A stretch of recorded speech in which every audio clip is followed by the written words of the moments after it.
கர்த்தருடைய நாமம் மகிமைப்படுவதாக. தஞ்சாவூர் சர்வ வல்லவர் விசுவாசிகளின் சபை சார்பாக உங்கள் அனைவரையும் இந்த மாதத்தின் 3வது மனமகிழ்ச்சி நாளில் ஆராதனைக்கு நாங்கள் வரவேற்கிறோம். இருக்கிற இடங்களில் கர்த்தரை நாம் தொழுது கொள்வோம், ஆராதிப்போம், ஆண்டவருடைய வசனத்தை கேட்போம். இப்போது ஆண்டவரை இருக்கிற இடங்கள் அப்படியே கண்களை மூடி ஆண்டவரை கொஞ்சம் நேரம் நாம் துதிப்போமா? ஆண்டவருடைய நாமத்தை சொல்லி ஆண்டவரை மகிமைப்படுத்தி, அவர் உயரும் உன்னதமான தேவன், சிங்காசனங்களை வீற்றிருக்கிற தேவன், தேவனை மகிமைப்படுத்தி உயர்த்தி நம் ஆண்டவரை நாம் தொழுது கொள்வோம். கண்களை மூடி ஜெபிப்போம். ஸ்தோத்திரம் கர்த்தாவே, நல்ல பிதாவே, மை துதிக்கிறோம் ராஜா. மகத்துவம் நிறைந்தவரே மை துதிக்கிறோம். ஸ்தோத்திரம் ராஜா. உன்னதமானவரே மை துதிக்கிறோம். ஆண்டவரே சிறந்தவரே மை துதிக்கிறோம். போதுமானவரே மை துதிக்கிறோம். மகத்துவம் நிறைந்தவரே மை துதிக்கிறோம். ஆண்டவரே நல்லவராக இருக்கிறவரே மை நன்றியோடு துதிக்கிறோம். ஆண்டவரே சர்வத்தையும் வார்த்தையினால சிருஷ்டித்தவரே, ஆண்டவரே ஸ்தோத்திரம், ஹல்லேலூயா. ஆண்டவரே ஜீவனுள்ள வார்த்தையை தந்தவரே மை நன்றியோடு துதிக்கிறோம். ஆண்டவரே மாறாதவராக இருக்கிறவரே, ஆண்டவரே எங்களை கண்ணோக்கி பார்க்கிறவரே நமக்கு நன்றி ராஜா. தேவைகளை சந்திக்கிறவரே, ஆண்டவரே ஸ்தோத்திரம், எங்களை விசாரிக்கிறவரே நமக்கு நன்றி ராஜா. ஆண்டவரே ஸ்தோத்திரம் கர்த்தாவே, கர்த்தாவே மை துதிக்கிறோம்ப்பா. மகத்துவம் நிறைந்தவரே, மாறாதவரே மை துதிக்கிறோம். ஆண்டவரே கர்த்தாதி கர்த்தாவே, ராஜாதி ராஜாவே, அரசாளும் தெய்வமே, ஆண்டவரே ஸ்தோத்திரங்களை தகுதிப்படுத்துகிறவரே, தடைகளை எல்லாவற்றையும் மாற்றி போடுகிறவரே, ஆண்டவரே ஆராதனைக்குரியவரே, ஆண்டவரே நாங்களாக வந்து நிற்கிறோம். ஆண்டவரே உங்க பிரசன்னத்தில் வந்து நிற்கிறோம். ஆண்டவரே தடைகளை மாற்றி போட்டு ஆண்டவரே ஸ்தோத்திரம், உடைய வழி நடத்துதல் எங்களை தாங்க வேண்டுமா ஜெபிக்கிறோம். ஆண்டவரே உங்க பிரச்சனை எங்களை வழி நடத்தட்டும். ஆண்டவரே ஸ்தோத்திரம். ஆண்டவரே ஸ்தோத்திரம், நீர் விரும்புகிற பரிசுத்தங்களுக்குள்ள காணப்படட்டும் கர்த்தாவே.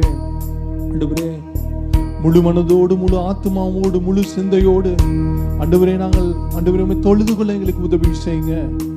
எங்கள் கிருபாதார பலியை மை துதிக்கிறோம். ஆண்டவரே ஹல்லேலூயா, ஹல்லேலூயா. நன்றி இயேசுவே.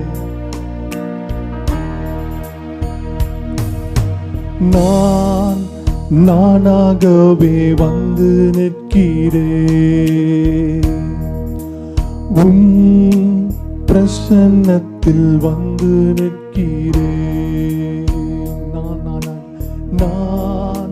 நானாகவே வந்து நிற்கிறேன்,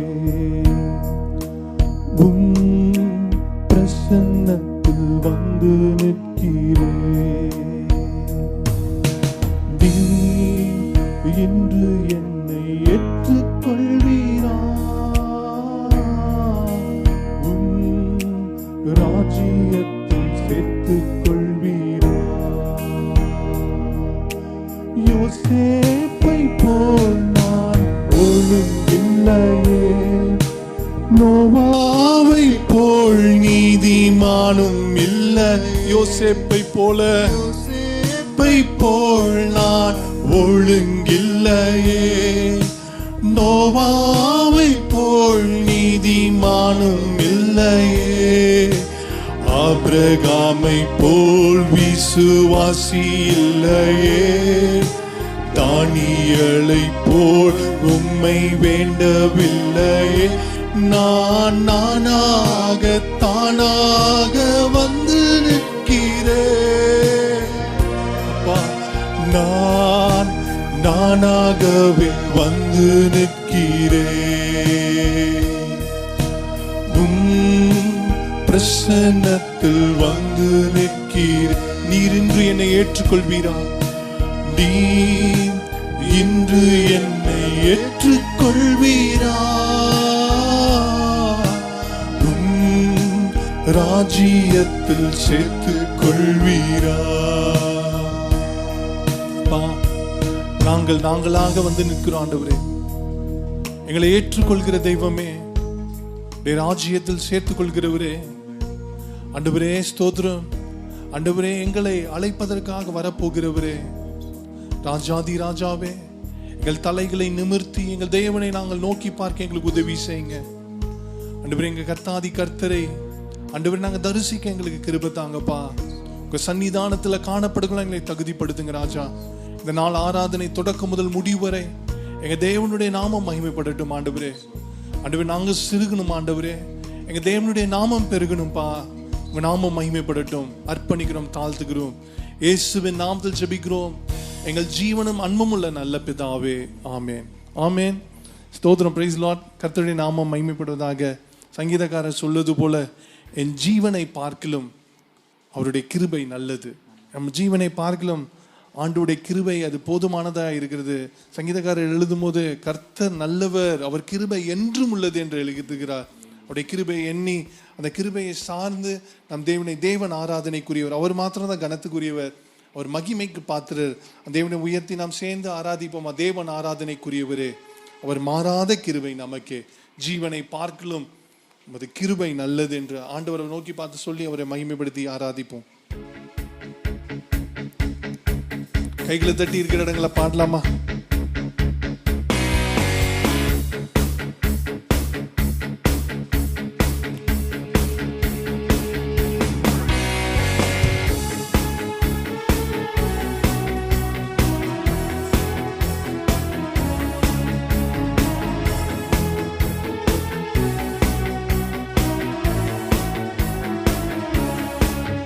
தேவன் ஆராதனை புரியவரே, அவர் மாறாத கிருபை நமக்கே. தேவன் ஆராதனை புரியவரே, அவர் மாறாத கிருபை நமக்கே. ஜீவனை பார்க்கிலும் அவர் கிருபை நல்லது. ஜீவனை பார்க்கிலும் அவர் கிருபை நல்லது. தேவன் ஆராதனை புரியவரே, அவர் மாறாத கிருபை நமக்கே. தேவன் ஆராதனை புரியவரே, அவர் மாறாத கிருபை நமக்கே. எதிர்கொண்டு வந்த செங்கடலே உன்னை பிரித்து பாதை தந்தார். தடை செய்து நின்ற பர்வதமே உன்னை உருகி போக செய்தார். எதிர்கொண்டு வந்த செங்கடலே உன்னை பிரித்து பாதை தந்தார். தடை செய்து நின்ற பர்வதமே உன்னை உருகி போக செய்தார். ஜீவனை பார்க்கிலும் அவர் கிருபை நல்லது. என் ஜீவனை பார்க்கிலும் அவர் கிருபை நல்லது. தேவன் ஆராதனைக்குரியவரே, அவர் மாறாத கிருபை நமக்கே. தேவன் ஆராதனைக்குரியவரே, அவர் மாறாத கிருபை நமக்கே. எதிரிகள் என்னை துரத்தின போது ஜீவனை காத்தீரே, ஒருவரும் கடந்து வராதபடிக்கு ஆண்டவரே நீங்க மதிலாய் மாறினீரே. எதிரிகள் எல்லாம் எங்களை துரத்தின போது ஜீவனை காத்தீர் ஆண்டவரே. ஒருவரும் கடந்து வராதபடிக்கு எங்களுக்கு நல்ல அரணாய் மாறினீரே ஆண்டவரே. அந்த சங்கீதக்காரர் சொல்லுது போல நாங்களும் சேர்ந்து நாங்களும் சொல்லி உம்மை ஆராதிக்கிறோம் ஆண்டவரே. எல்லா சூழ்நிலைகளை பாதுகாத்தவர் நீரப்பா, நீ துதிக்கிறோம் அப்பா.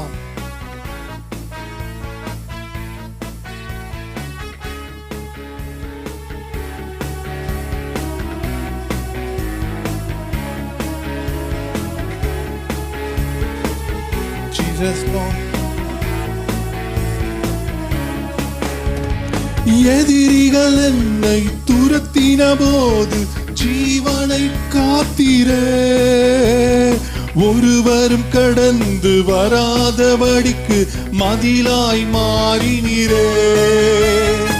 எதிரிகள் என்னை துரத்தின போது ஜீவனை காத்தீரே, ஒருவரும் கடந்து வராதபடிக்கு மதிலாய் மாறினீரே. ஜீவனை பார்க்கிலும் அவர் கிருபை நல்லது. என் ஜீவனை பார்க்கிலும் அவர் கிருபை நல்லது. தேவன் ஆராதனைக்குரியவரே, அவர் மாறாத கிருபை நமக்கே. தேவன் ஆராதனைக்குரியவரே, அவர் மாறாத கிருபை நமக்கே. சோதனை வேளை தளர்ந்திட்ட போது தாங்கியே நிறுத்தினீர்.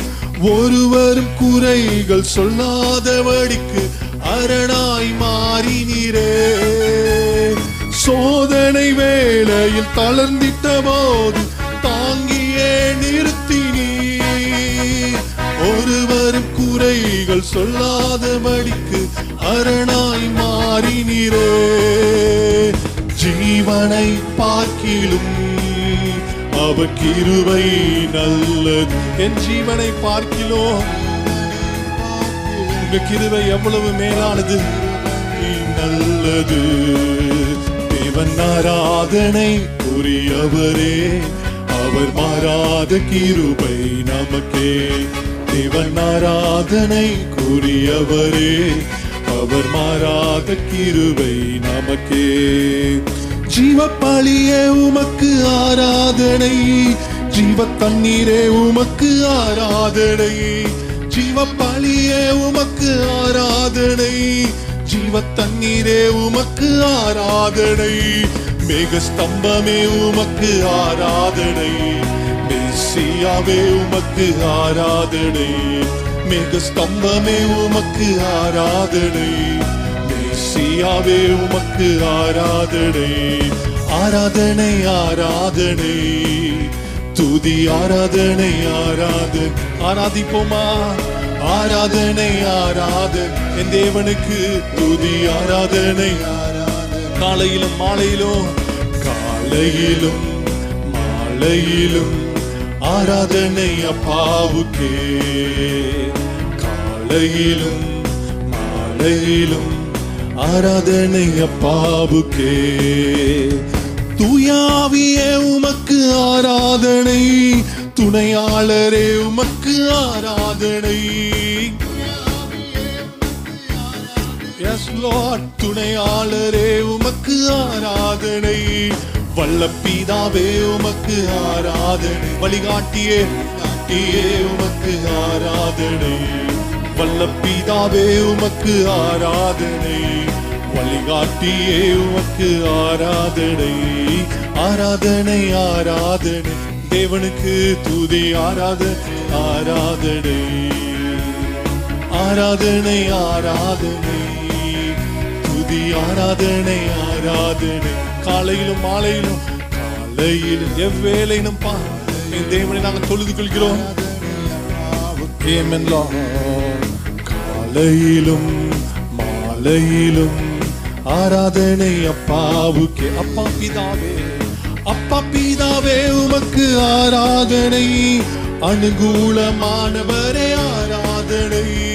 அப்பா பிதாவே உமக்கு ஆராதனை. அனுகூலமானவரே ஆராதனை. கண்மலையே உமக்கு என்னை காண்பவரே, காண்பவரே உமக்கு ஆராதனை. கண்மலையே உமக்கு ஆராதனை. எஸ் லார்ட், காண்பவரே உமக்கு ஆராதனை. ஆராதனை ஆராதனை துதி ஆராதனை ஆராதனை. ஆராதனை ஆராதனை தேவனுக்கு, அப்பாவுக்கு ஸ்தோத்திரம். காலையிலும் மாலையிலும், காலையிலும் மாலையிலும் ஆராதனை அப்பாவுக்கே. காலையிலும் மாலையிலும் ஆராதனை அப்பாவுக்கே. அப்பா, எல்லா நாமங்களிலும் மேலான நாமத்தை உடையவரே, உம்மை துதிக்கிறோம் ராஜா, உம்மை மகிமைப்படுத்துகிறோம்பா. ஆராதனைக்குரியவர் நீங்க தான், கனத்துக்குரியவர் எங்கள் பரலோக தேவன் ஆண்டவரே. ஆண்டவரே, எங்க பரலோக ராஜனே, மை துதிக்கிறோம் ஆண்டவரே, எங்க பரலோக தேவனே, மை துதிக்கிறோம், மை தொழுது கொள்கிறோம். மோசேயின் தெய்வமே, யோசுவாவின் தெய்வமே, ஆண்டவரே இன்று எங்களுடைய தேவனாய் நீங்க இருக்கிறீங்கப்பா. உங்க தயவுக்காக நாங்க நன்றி செலுத்தி மை மகிமைப்படுத்தி ஆண்டவரே மை துதிக்கிறோம் ஆண்டவரே. ஸ்தோத்திரம். ஹல்லேலூயா, ஹல்லேலூயா, ஹல்லேலூயா. சேர்ந்து அந்த தேவனை ஆராதிப்போம். அவர் பரலோக தேவன், அவர் சிங்காசனத்தில் வீற்றிருக்கிறவர், அவர் சேரக்கூடாத ஒளியில வாசம் பண்ணுகிறவர், அவர் இருக்கிறவர், அவர் இல்லாதவையில் இருக்கிறவைகள் போல் அழைக்கிற தேவன். தேவனை மகிமைப்படுத்தி உன்னதங்களை வீற்றிருக்கிறவரே, ஆண்டவரே எல்லா நாமங்களிலும் மேலான நாமங்களை உடையவரே மை துதிக்கிறோம் ஆண்டவரே.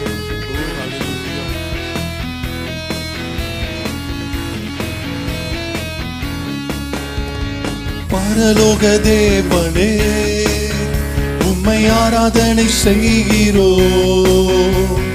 பரலோக ராஜனே, உம்மை ஆராதனை செய்கிறோம்.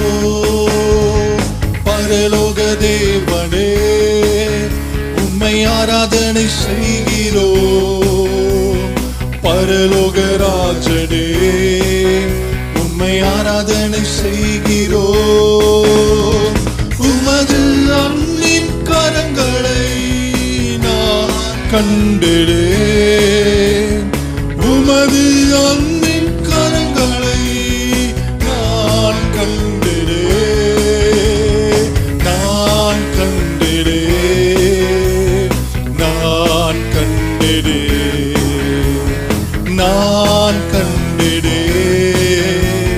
நான் கண்டேன். மோசேயின் தேவனே, மோசேயின் தேவன், என்னை வழி நடத்திடுவீர், வழி நடத்திடுவீர். மோசேயின் தேவனே, மோசேயின் தேவனே, என்னை வழி நடத்திடுமே. மோசேயின் தேவனே, என்னை நடத்துங்கப்பா. ஆமென் ராஜா. மோசேயின் தேவனே, என்னை வழி நடத்திடுவே. உமது அன்பின் கரங்களை நான் கண்டேன். உமது அன்பின் கரங்களை நான் கண்டேன். நான் கண்டேன். நான் கண்டேன். நாங்கள் கண்டோம். Yes, Lord. நான் கண்டேன். யோசுவாவின் தேவனே, யோசுவாவின் தேவனே, எங்கள் மதில்களை நொறுக்குவீர். ஆமென்.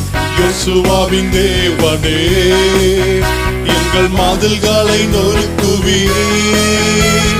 யோசுவாவின் தேவனே, எங்கள் மதில்களை நொறுக்குவீர். எல்லா மதில்கள் எல்லாம் நொறுக்கப்படட்டும். எதெல்லாம் தடையாய் காணப்படுகிறதோ ஆண்டவரே, மதில்களை நொறுக்குவீர். உமது அன்பின் கரங்களை நான் கண்டேன். உமது அன்பின் கரங்களை நான் கண்டேன். நான் கண்டேன். நான் கண்டேனே. நான் கண்டேனே. ஆமென். நான் கண்டேன். ராஜாதி ராஜனே, ராஜாதி ராஜனே, உம்மை ஆராதனை செய்கிறோம். தேவாதி தேவனே, தேவாதி தேவனே, உம்மை ஆராதனை செய்கிறோம். ராஜாதி ராஜனே, ராஜாதி ராஜனே, உம்மை ஆராதிக்கிறோம். தேவாதி தேவனே, தேவாதி தேவனே, உம்மை ஆராதனை செய்கிறோம். உமது அன்பின் கரங்களை நான் கண்டேன். உமது அன்பின் கரங்களை நாங்கள் கண்டோம் ராஜா. Jesus Lord. நான் கண்டேனே. நான் கண்டேனே. நான் கண்டேனே. அப்பா, எங்க தேவனுடைய கரத்தை ஆண்டவரே நாங்க ஆண்டவரே ஒவ்வொரு நாளும் எங்களுக்கு காண உதவி செய்தவரே. ஆண்டவரே நாங்க தேவையா இருந்த போது எங்க தேவையை சந்தித்தவரே. நாங்கள் தனிமையாய் நடக்கும்போது எங்களோடு கைகோர்த்து நடந்தவரே, ஆண்டவரே எங்களுக்கு நல்ல ஆலோசனை என்று தேவைப்பட்ட போது ஆண்டவரே நல்ல ஆலோசகராய் எங்களுக்கு ஆலோசனை தந்தவரே, ஆண்டவரே நீங்க போதுமானவராய் தாயின் கருவிலிருந்து எங்களை இம்மட்டும் வழி நடத்தி வருகிறவரே துதிக்கிறோம். ஆண்டவரே உலக தோற்றத்துக்கு முன்பாகவே ஆண்டவரே முன் குறித்தவரே, ஆண்டவரே உங்க அன்பு எவ்வளவு மேலானதப்பா, உங்க வழி நடத்துதல் எவ்வளவு மேலானது ஆண்டவரே, உங்க தொடுதலை ஒவ்வொரு நாளும் உங்க கரத்தை நாங்கள் காண உதவி செய்கிறவரே. ஆண்டவரே நான் உனக்கு போதித்து நீ நடக்க வேண்டிய வழியை உனக்கு காட்டுவே, உன்மேல் என் கண்ணை வைத்து உனக்கு ஆலோசனை சொல்லுவேன் என்று சொன்னவரே. ஆண்டவரே உங்க வழி நடத்துதல் எவ்வளவு மேலானது ஆண்டவரே, அதை எண்ணி ஆண்டவரே நம்ம மகிமைப்படுத்தி துதிக்கிறோம். ஆண்டவரே பரலோக தேவனே உம்மை ஆராதனை செய்கிறோம், பரலோக ராஜனே உம்மை ஆராதனை செய்கிறோம், பரலோக தேவனே என் தேவாதி தேவனே உம்மை ஆராதனை உம்மை தவிர நாங்கள் யாரையும் தொழுது கொள்ள முடியாது. அப்பா ராஜனே உம்மை ஆராதனை செய்கிறோம், உமது அன்பின் கரங்களை நான் கண்டேன் எங்க வாழ்நாள் முழுவதும். அப்பா ஸ்தோத்திரம், நான் கண்டேனே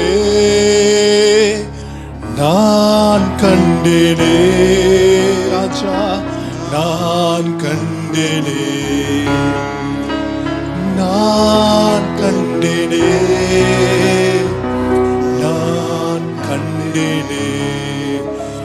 இதுபோல கண்டதில்லை வேறொரு அன்பை, இதற்கீடாய் என்ன செய்வேன் ஆராதனை, இதுபோல கண்டதில் வேறொரு அன்பை, இதற்கீடாய் என்ன செய்வேன் ஆராதனை, மெழுகை போல் நாள்தோறும் உருகியே நானும் உமக்காய் பிரகாசிப்பேன் ஆராதனை, மெழுகை போல் நாள்தோறும் உருகியே நானும் உமக்காய் பிரகாசிப்பேன் ஆராதனை, உயர்த்திடுவேன் என்னை உயர்த்தினவரை, பணிந்திடுவேன்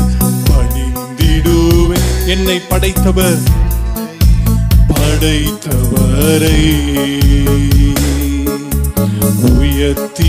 உயர்த்திடுவேன் என்னை உயர்த்தினவரை, பணிந்திடுவேன் என்னை படைத்தவரை, கண்ணீரின் பாதையிலே நான் நடந்த வேளை, கரத்தாலே துடைத்தாரே ஆராதனை, கண்ணீரின் பாதையிலே நான் நடந்த வேளை, கரத்தாலே துடைத்தாரே ஆராதனை, கள்ளன் என்று பலர் என்னை தள்ளிய வேளை, தள்ளாமல் சேர்த்தாரே ஆராதனை, கள்ளன் என்று பலர் என்னை தள்ளிய வேளை, தள்ளாமல் சேர்த்தாரே ஆராதனை, உயர்த்திடுவேன் என்னை, உம்மை மாத்திரம் நான் உயர்த்த முடியுப்பா, பணிந்திடுவேன் என்னை, அப்பா பிதாவே உயர்த்திடுவேன் என்னை உயர்த்தினவரை, பணிந்திடுவேன் என்னை படைத்தவரை, தாழ்மையில் அடிமையை நோக்கி பார்த்தீரே,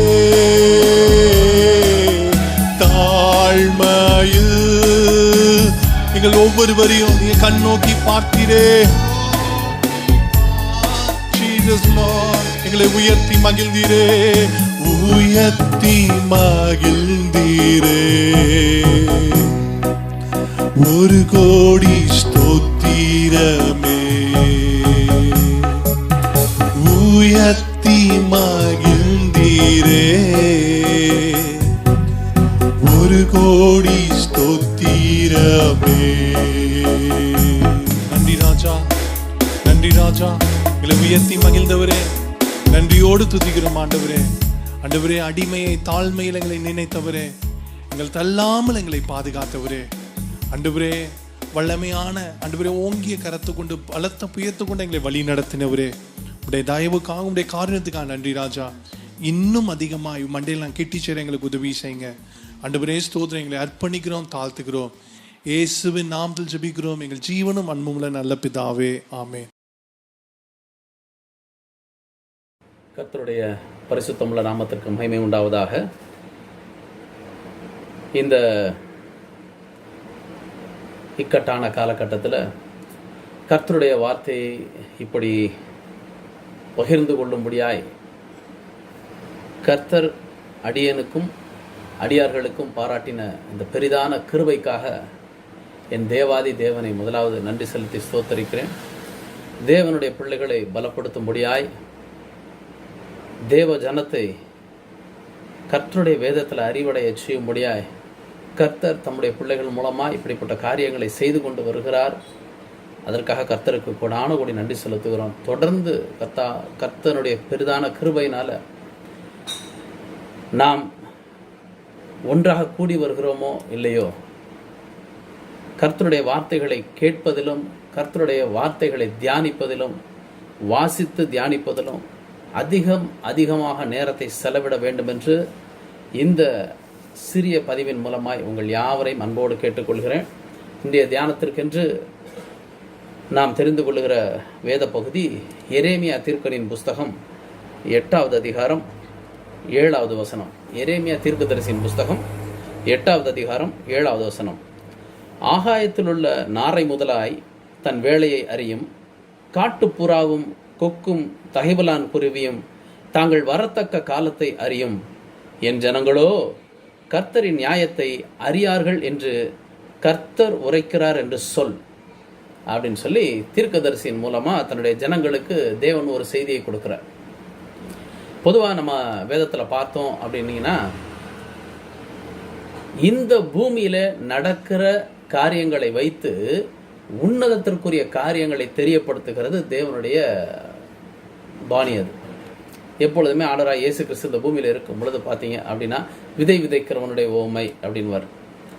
அப்போ பார்க்கும் பொழுது வயலுக்கு போனாங்க 2 பேர் அப்படின்வார். அப்போ இந்த பூமியில் நடக்கிற காரியங்களை வைத்து தான் பரலோக காரியங்களை தேவன் நமக்கு தெரியப்படுத்துகிறார்.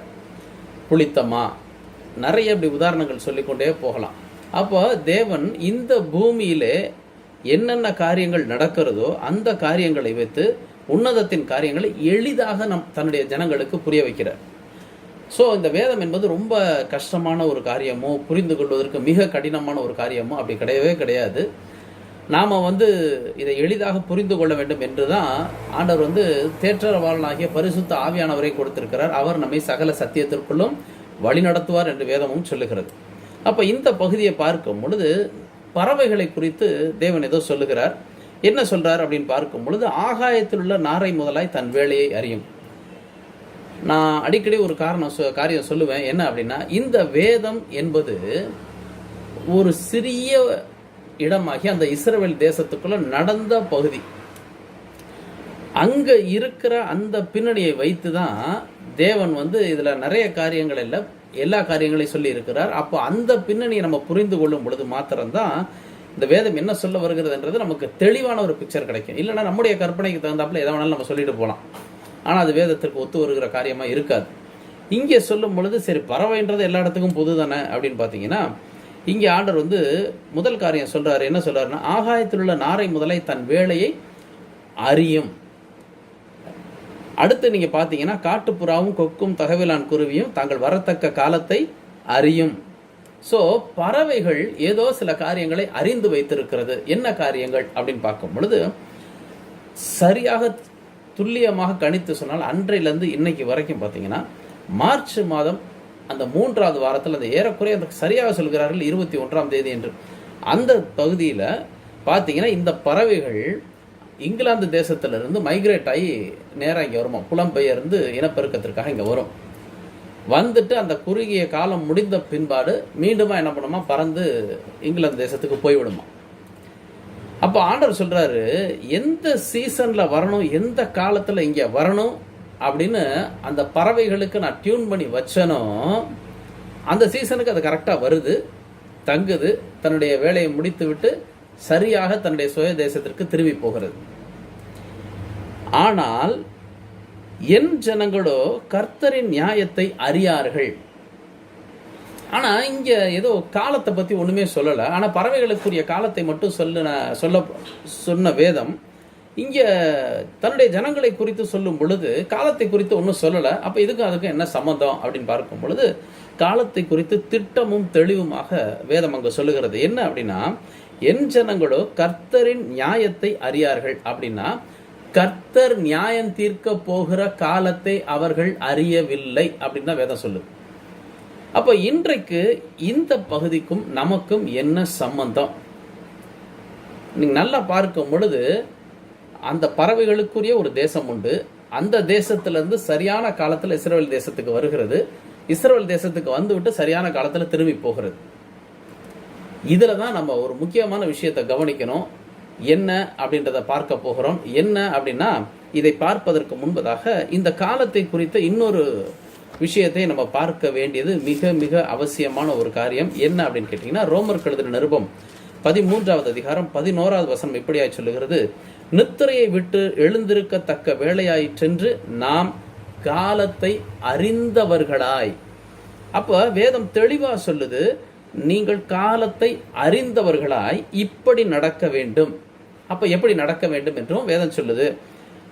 நாம் விசுவாசிகள் ஆனபோது ரட்சிப்பு சமீபமாய் இருந்ததை பார்க்கிலும் இப்பொழுது அது அதிக சமீபமாய் இருக்கிறது.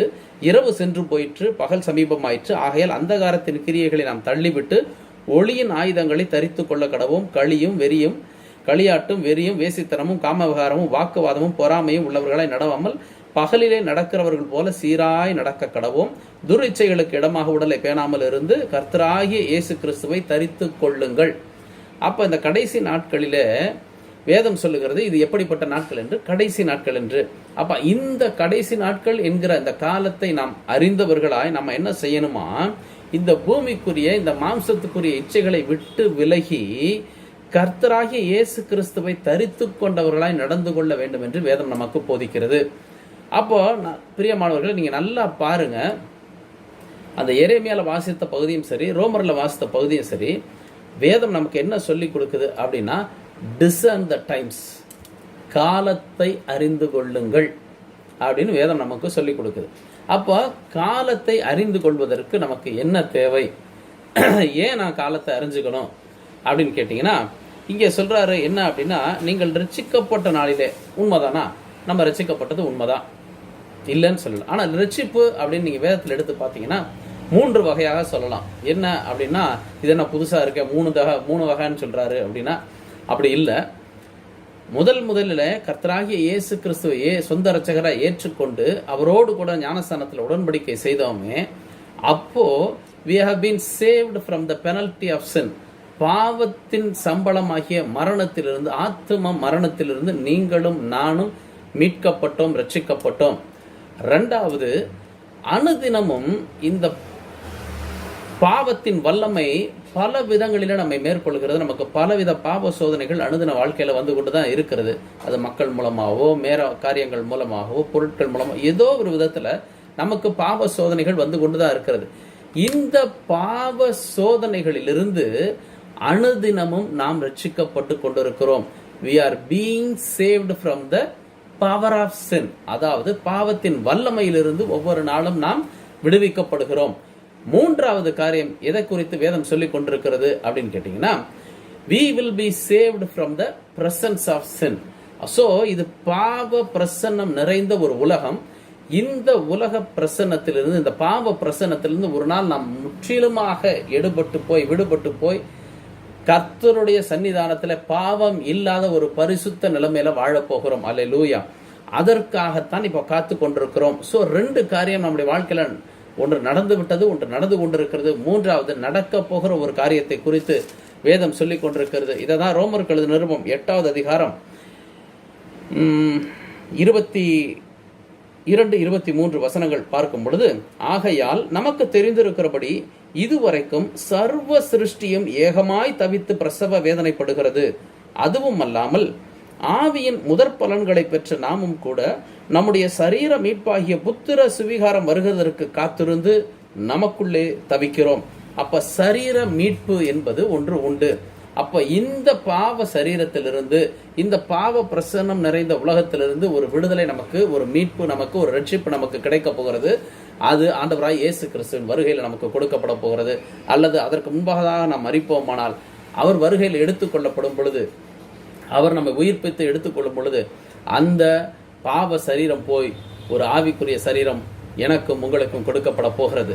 அதை தான் வேதம் இந்த பகுதியில் சொல்லிக் கொண்டிருக்கிறது. அப்போ நல்ல ஞாபகம் வச்சுங்க. ஏன் இதை சொல்றேன் அப்படின்னா, இப்படிப்பட்ட ஒரு நிகழ்வு, ஒரு சரீர மீட்பு நடக்க போகிற அந்த கடைசி காலகட்டத்துக்குள்ள இருக்கிறோம் என்பதை நாம் அறிந்தவர்களாய் நடந்து கொள்ள வேண்டியது மிக மிக மிக அவசியம். ஏன் அப்படின்னா, நடக்கிற காரியங்களை நம்ம ஆராய்ந்து பார்க்க வேண்டியது ரொம்ப அவசியம். என்ன அப்படின்னா, மத்தேயு எழுதின சுவிசேஷம் 25வது அதிகாரத்தில் ஆண்டவர் ஒரு வார்த்தையை சொல்றாரு. என்ன சொல்றாரு அப்படின்னு கேட்டீங்கன்னா, 5வது வசனத்துல பார்க்கும் பொழுது நமக்கு நல்லா தெரியும் 10 கன்னிகைகளுடைய ஓமை. அது அந்த 10 கன்னிகைகளுடைய ஓமையை ஆண்டவர் சொல்லும் பொழுது அந்த 5வது வசனத்துல சொல்றாரு, மணவாளன் வர தாமதித்த போது அவர்கள் எல்லாரும் நித்திரை மயக்கம் அடைந்து தூங்கிவிட்டார்கள். அப்ப மணவாளன் வருகிறார் அப்படின்னு எதிர்பார்த்து தான் அந்த 10 பேர் போறாங்க. ஆனா 10 பேர்ல 5 பேர் புத்தி உள்ளவர்கள், 5 பேர் புத்தி இல்லாதவர்கள் அப்படின்னு நம்ம பார்க்கிறோம். ஆனா அங்க வாசிக்கிற பொழுது மணவாளன் வர தாமதித்த பொழுது அப்படின்னா, it seems it takes time. அதாவது எப்படி தோணுது அப்படின்னா, இப்போ இன்னும் அவர் வரா மாதிரி தெரியலப்பா அப்படின்னு தோணுது. இதே தான் இந்த பூமியில இன்று ஜனங்களும் நினைத்து கொண்டிருக்கிறார்கள். அதிலும் குறிப்பாக சபையாரும் அதைத்தான் நினைச்சு கொண்டிருக்காங்க. எதை வச்சு சொல்றேன் அப்படின்னா, இன்னைக்கும் அநேக சபைகளில செய்யப்படுகிற ஒரு தப்பறையான காரியம் என்ன அப்படின்னா, இன்றும் இந்த உலகத்திற்குரிய காரியங்களையே போதித்துக் கொண்டிருக்கிறார்கள். அப்ப நித்தியத்திற்கு ஜனங்களை ஆயத்தப்படுத்தாமல் இந்த உலகத்திற்குரிய காரியங்களே போதிக்கும் பொழுது நாம் இந்த பகுதியை நினைக்க வேண்டியிருக்கு. என்ன நினைக்க வேண்டியிருக்கு அப்படின்னா, அவர்கள் எல்லாரும் நித்திரை மயக்கம் அடைந்து தூங்கி விட்டார்கள். அப்ப சபை ஜனங்களை எதற்கு நேராக கொண்டு போய் கொண்டிருக்கிறது அப்படின்னா, நித்திரை மயக்கத்திற்கு நேராக கொண்டு போய் கொண்டிருக்கிறது. விழிப்புணர்வை ஏற்படுத்த வேண்டிய சபை, மக்களை விழிப்படைய செய்ய வேண்டிய சபை, மக்களை தேவனுடைய 2வது வருகைக்கு ஆயத்தப்படுத்த வேண்டிய சபை இன்று மக்களை நித்திரை மயக்கத்திற்குள்ளாக கொண்டு போய் கொண்டிருக்கிறது. அப்போ நாம தெரிந்து கொள்ள வேண்டிய காரியம் என்ன? அவர் வர தாமதிக்கிறது போல நமக்கு தெரிகிறது. கர்த்தர் தமது வாக்குத்தத்தத்தை குறித்து தாமதமாய் இராமல், ஒருவரும் கெட்டு போகாமல் எல்லாரும் மனம் திரும்ப வேண்டும் என்று விரும்பி நம்மேல் நீடிய பொறுமை உள்ளவராக இருக்கிறார். அப்போ மற்றவர்களை குறித்து அந்த வசனம் பேதுருல சொல்லிக் கொண்டிருக்கவில்லை, நம்ம குறித்து தான் சொல்லுது வேத வசனம். நம்மேல் அவர் நீடிய பொறுமை உள்ளவராக. ஏன் அப்படின்னா, நாம நினைச்சுக்கிட்டு இருக்கோமா அவர் வர தாமதிக்கிறார் அப்படின்னு? அப்படி இல்லைங்க. ஏன் அப்படின்னா, வேதத்துல நீங்க ஆதியிலிருந்து எடுத்து நீங்க பாத்தீங்க அப்படின்னா, உதாரணத்துக்கு எகிப்திலிருந்து தன்னுடைய சொந்த ஜனங்களை தேவன் புறப்பட செய்யணும் 430 வருஷம் முடிந்த அன்றைய தினமே, at the very second, அப்ப தேவன் என்ன திட்டம் பண்ணி வைத்திருக்கிறாரோ அந்த நொடி பொழுதே சகலமும் நடந்தே தீரும். இதுல சந்தேகமே கிடையாது. அப்போ இன்னொரு காரியமும் நீங்க பார்க்கும் பொழுது, கலாத்தியருக்கு எழுதின நிருபம் 4வது அதிகாரம் 5வது வசனம் பார்க்கும் பொழுது, காலம் நிறைவேறின பொழுது சிறியனிடத்தில் பிறந்தவரும் நியாயப்பிரமாணத்திற்கு கீழானவரும் ஆகிய தம்முடைய குமாரனை தேவன் அனுப்பினார். அப்போ காலம் நிறைவேறும் பொழுது அப்படின்னு சொல்லும் பொழுது தேவன் குறித்த காலம், ஆங்கிலத்தில் அழகா சொல்லுவாங்க, it is an appointed time அப்படின்னு சொல்லுவாங்க. அதைத்தான் அங்க எபிரேய மொழியிலும் எழுதப்பட்டிருக்கிறது. அப்ப தேவன் நியமித்த காலத்துல, தேவன் குறித்த காலத்துல அந்த காலம் நிறைவேறும் பொழுது சரியாக தேவன் தன்னுடைய ஜனங்களை வந்து சந்திப்பார். இதுல சந்தேகமே கிடையாது. அதற்குரிய அடையாளங்கள் நிறையத்தையும் ஆண்டவர் கொடுத்துட்டே வர்றார். அதனாலதான் ஆண்டவர் என்ன சொல்றாரு, அந்த நேரத்தை நீ அறிந்து கொள், அந்த காலத்தை நீ அறிந்து கொள். உனக்கு என்ன நடக்குதுன்னு தெரிஞ்சிருக்கணும், உன்னை சுற்றி இந்த பூமியில என்ன நடக்குதுன்னு தெரிஞ்சிருக்கணும்.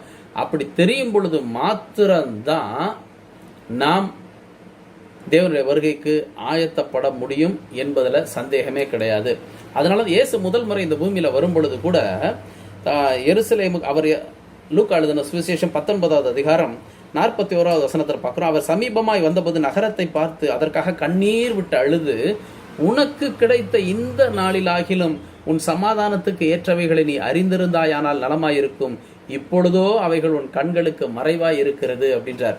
அப்போ தேவன் என்ன சொல்றாரு அப்படின்னா, உனக்கு இந்த சான்ஸ் கிடைச்சிருக்கு. என்ன கிடைச்சிருக்கு அப்படின்னா, உன்னை தேடி உன்னுடைய இரட்சகர், உன்னை தேடி உன்னுடைய மீட்பருக்கு வந்திருக்கிறார். அவரை பார்க்கக்கூடிய அளவுக்கு உன்னுடைய பார்வை இல்லை. ஏன் அப்படின்னா, உலக பிரகாரமா நீ நினைக்கிற நான் நல்லா தான் இருக்கிறேன், உலக பிரகாரமா நீ நினைக்கிற நான் சமாதானமா தான் இருக்கிறேன், உலக பிரகாரமா நீ நினைக்கிற எனக்கு இது நல்ல சூழ்நிலை தான் அப்படின்னு நீ நினைக்கிற.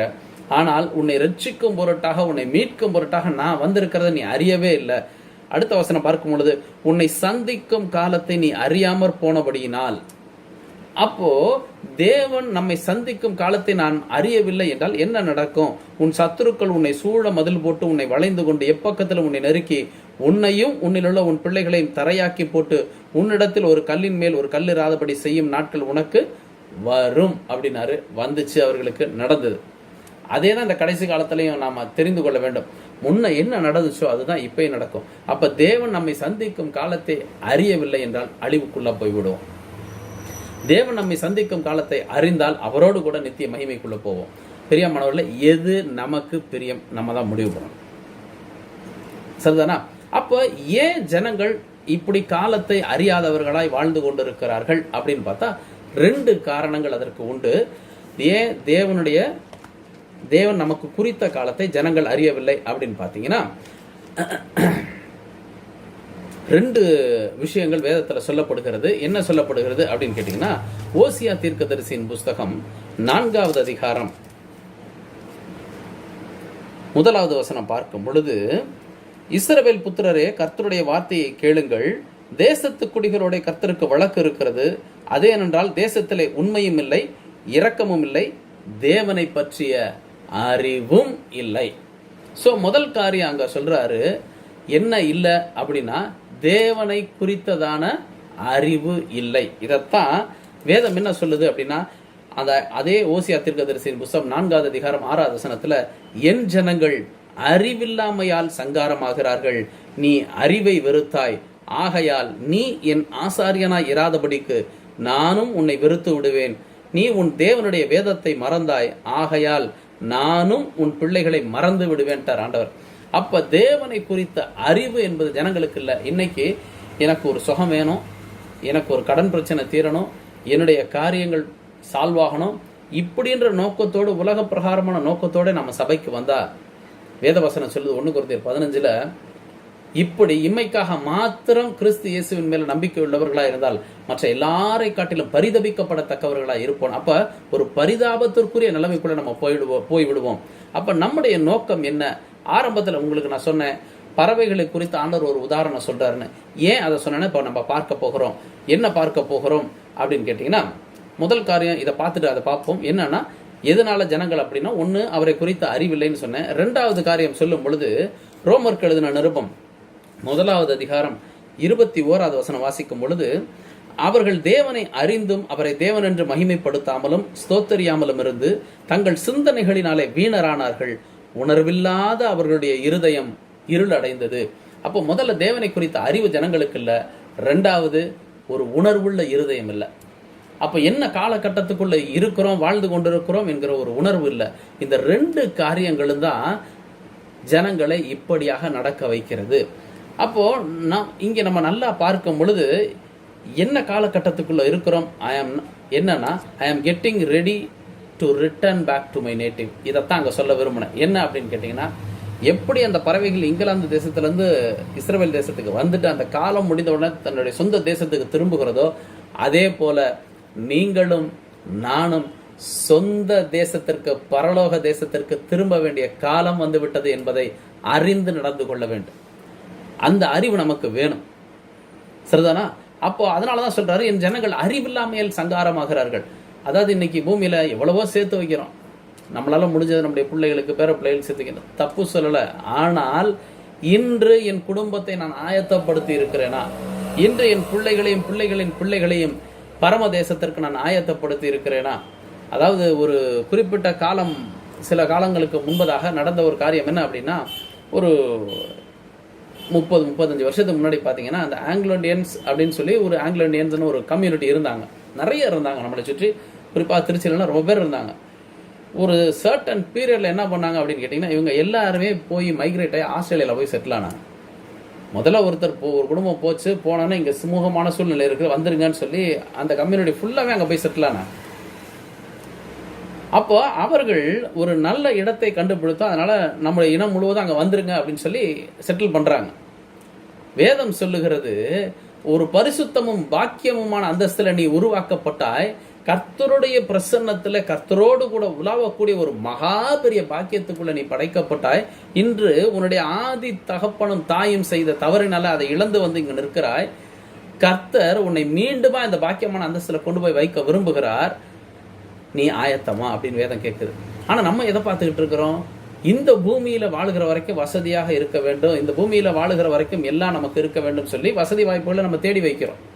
எவ்வளவு நாள் வாழ போறோம் யாருக்கும் தெரியாது. இன்னைக்கு படுத்த காலையில் எந்திரிக்கிறது நிச்சயம் கிடையாது. ஆனால் பரமதேசத்திற்கு போகிறதுக்கு நம்முடைய குடும்பத்தை ஆயத்தப்படுத்தி இருக்கிறோமா? ஆண்டவர் அதான் சொல்றாரு, என் ஜனங்கள் அறிவில்லாமையினால் சங்காரமாகிறார்கள்.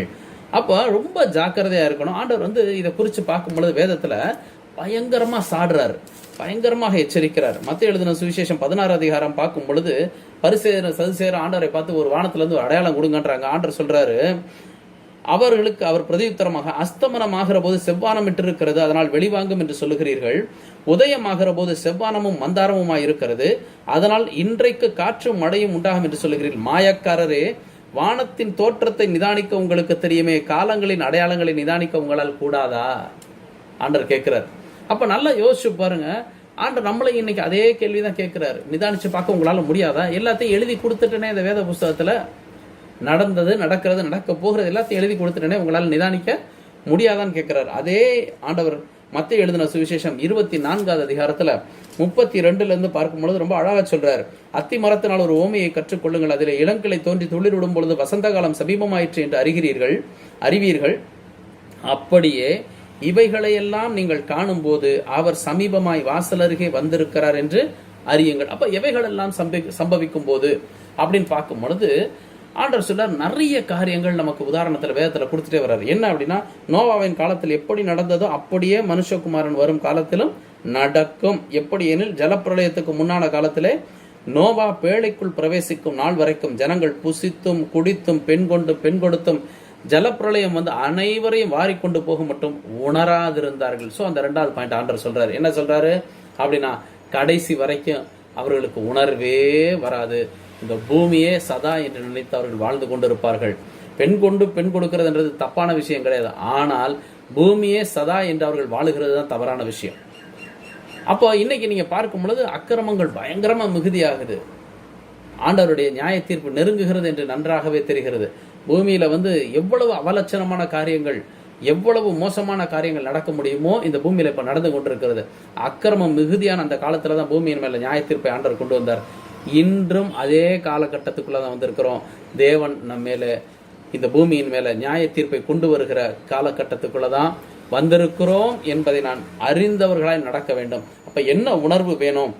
பிலிப்பியர் 3:20 சொல்லுகிறார், நம்முடைய குடியிருப்போ பரலோகத்தில் இருக்கிறது, அங்கே இருந்து கர்த்தராய் இருக்கிற இயேசு கிறிஸ்து என்னும் இரட்சகர் வர எதிர்பார்த்து கொண்டிருக்கிறோம். அப்ப அந்த உணர்வு வேணும். ஆண்டவரே வாரும், உங்களுடைய வருகைக்கு நான் ஆயத்தமா இருக்கிறேன், வந்து என்னையும் எங்களையும் நீங்க கூட்டிக் கொண்டு போங்க ஆண்டவரே அப்படின்னு சொல்ற ஒரு உணர்வோடு வாழ நாம கற்றுக்கொள்ள வேண்டும்.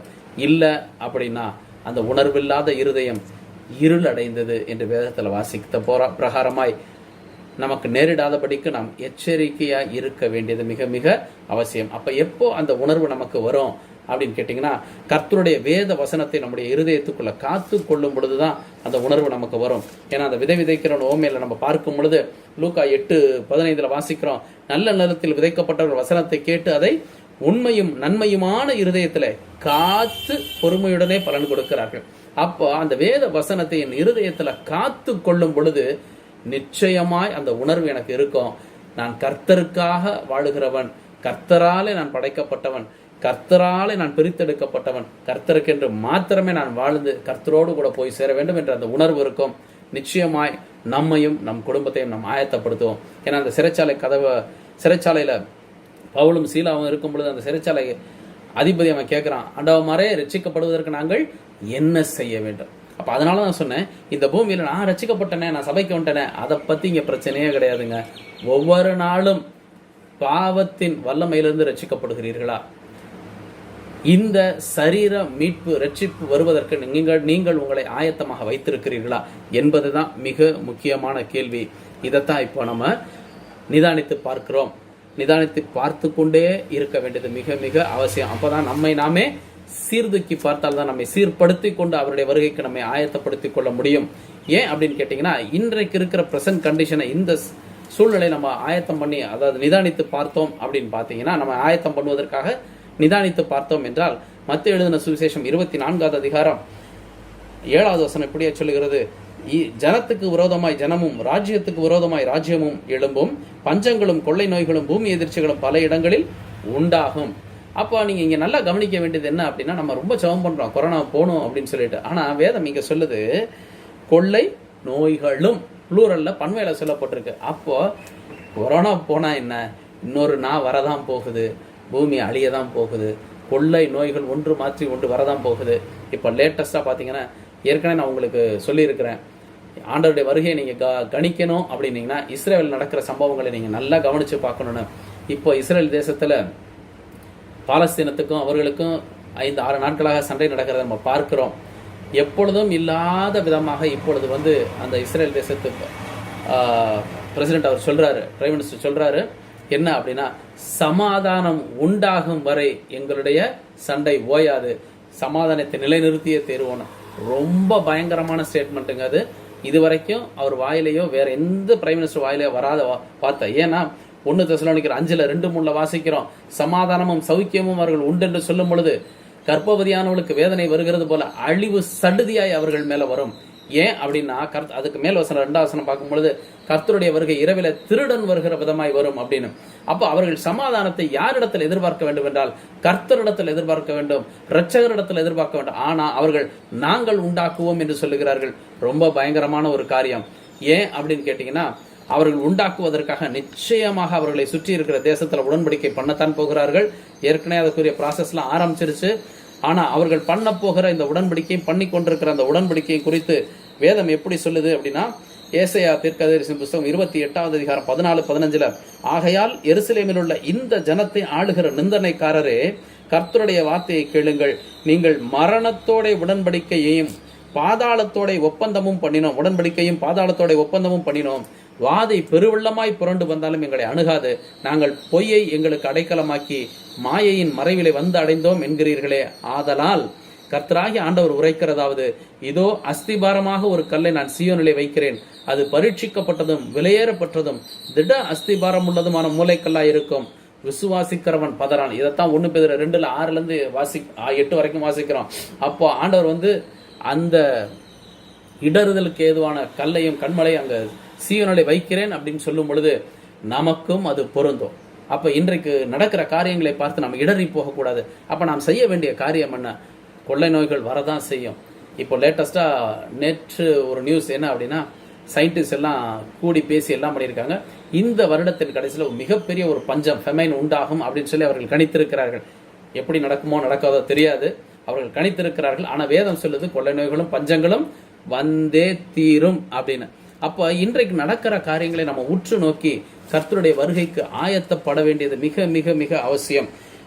எரேமியா தீர்க்கதரிசியின் புத்தகம் 9வது அதிகாரம் 23-24, ஞானி தன் ஞானத்தை குறித்து மேன்மை பாராட்ட வேண்டாம், பராக்கிரமன் தன் பராக்கிரமத்தை குறித்து மேன்மை பாராட்ட வேண்டாம், ஐஸ்வர்யவான் தன் ஐஸ்வர்யத்தை குறித்து மேன்மை பாராட்ட வேண்டாம், மேன்மை பாராட்டுகிறவன் பூமியிலே கிருபையையும் நியாயத்தையும் நீதியையும் செய்கிற கர்த்தர் நான் என்று என்னை அறிந்து உணர்ந்திருக்கிறதை கொண்டு. அதான் சொன்னேன், அறிதல், கர்த்தரை அறிகிற அறிவு, அவரை உணர்ந்து கொள்ளுதல், காலத்தை உணர்ந்து கொள்ளுதல், இது ரெண்டும் இல்லை அப்படின்னா நிச்சயமாக கர்த்தருடைய வருகைக்கு நம்ம ஆயத்தப்பட முடியாது. ஏன் அப்படின்னா அதற்கு சற்று மேல நீங்க 21, 22 வசனத்துல பார்த்தீங்கன்னா ஆண்டவர் சொல்றாரு, வீதியில் இருக்கிற குழந்தைகளையும் தெருக்களில் இருக்கிற இளைஞரையும் சங்காரம் பண்ண சாவு நம்முடைய பலகணிகளில் ஏறி நம்முடைய அரண்மனைகளில் பிரவேசித்தது. மனுஷரின் சவங்கள் வயல்வெளிகளின் மேல் எருவை போலவும் அறுக்கிறவனுக்கு பின்னாலே ஒருவனும் வாரிக்கொள்ளாதிருக்கிற அரியை போலவும் கிடக்கும் என்று கர்த்தர் உரைக்கிறார். இன்னைக்கு நடக்குதா இல்லையா? சுடுகாட்டுல எரிக்க இடம் இல்லை, புதைக்க இடம் இல்லை, கியூல பணத்தை வச்சுட்டு போறாங்க. வேதம் முதலையே திட்டம் தெளிவா சொல்லியிருக்கு இல்லையா? அப்ப இன்றைய காலகட்டத்தை உணர்ந்து கொள்வோம், கர்த்தருடைய வருகைக்கு முன்பதாக. அப்ப அதான் ஆண்டவர் ரொம்ப நொந்து போய் சொல்றார், கொக்குக்கு தெரியுது, நாரைக்கு தெரியுது, என்னுடைய சாயல்ல படைக்கப்பட்ட நீ அதை அறியாம இருக்கிறியப்பா, நீ அதை அறிந்து கொண்டால் நலமாய் இருக்கும் அப்படின்னா. ஏன் மனுஷன் அறிந்து கொள்ள மாட்டான் அப்படின்னு, அறிந்து கொள்ள மாட்டேன் அப்படின்றான் அப்படின்னு கேட்டீங்கன்னா அதுக்கு நிறைய காரணங்கள் இருக்கு. என்ன அப்படின்னா, அந்த எரேமியா தீர்க்கதரிசியின் புஸ்தகத்திலே 4வது அதிகாரத்துல பார்க்கும் பொழுது ஒரு வார்த்தை இருக்கு. என்ன ஆண்டவர் சொல்றாரு, யூதா மனுஷரே, எருசலேமின் குடிகளே, உங்கள் கிரியைகளுடைய பொல்லாப்பின் நிமித்தம் என் உக்கிரம் அக்கினியை போல் எழும்பி அவிப்பார் இல்லாமல் எரியாதபடிக்கு நீங்கள் கர்த்தருக்கென்று உங்களை விருத்த சேதனம் பண்ணி உங்கள் இருதயத்தின் நுனித்தோலை நீக்கி போடுங்கள். 14வது வசனத்துல, எருசலேமே, நீ ரட்சிக்கப்படும்படிக்கு உன் இருதயத்தின் பொல்லாப்பர உன்னை கழுவு, எந்த மட்டும் அக்கிரம நினைவுகள் உன் உள்ளத்தில் தங்கும். அப்போ தேவன் நாம் மனம் திரும்ப வேண்டும் என்று எதிர்பார்க்கிறார். தேவன் நம் இருதயத்தின் நுனித்தோல் விருத்த சேதனம் பண்ணப்பட வேண்டும் என்று எதிர்பார்க்கிறார். அப்ப இந்த பூமிக்குரிய சிந்தைகளை விட்டுவிட்டு காலத்தை அறிந்தவர்களாய், காலத்தை உணர்ந்தவர்களாய், கர்த்தர் இந்த பரிசுத்த வேதாகமத்தில் நமக்கு எழுதி கொடுத்த பிரகாரமாய் அறிவடைந்தவர்களாய் கர்த்தருடைய வருகைக்கு நானும் நீங்களும் ஆயத்தப்பட வேண்டியது மிக மிக அவசியம். நாம் மாத்திரமல்ல நம்மை சேர்ந்த நம்முடைய குடும்பத்தாரையும் நம்மை சுற்றி இருக்கிறவர்களையும் ஆயத்தப்படுத்த வேண்டிய மிக பெரிய ஒரு கடமைக்குள்ள நிர்பந்தத்துக்குள்ள இருக்கிறோம். தயவு செய்து உணர்வடைந்தவர்களாய், அறிவடைந்தவர்களாய் நடந்து கொள்ளுங்கள் என்று தாழ்மையோடு கேட்டுக்கொள்கிறேன். கர்த்தர் உங்களை ஆசீர்வதிப்பாராக. ஆமென்.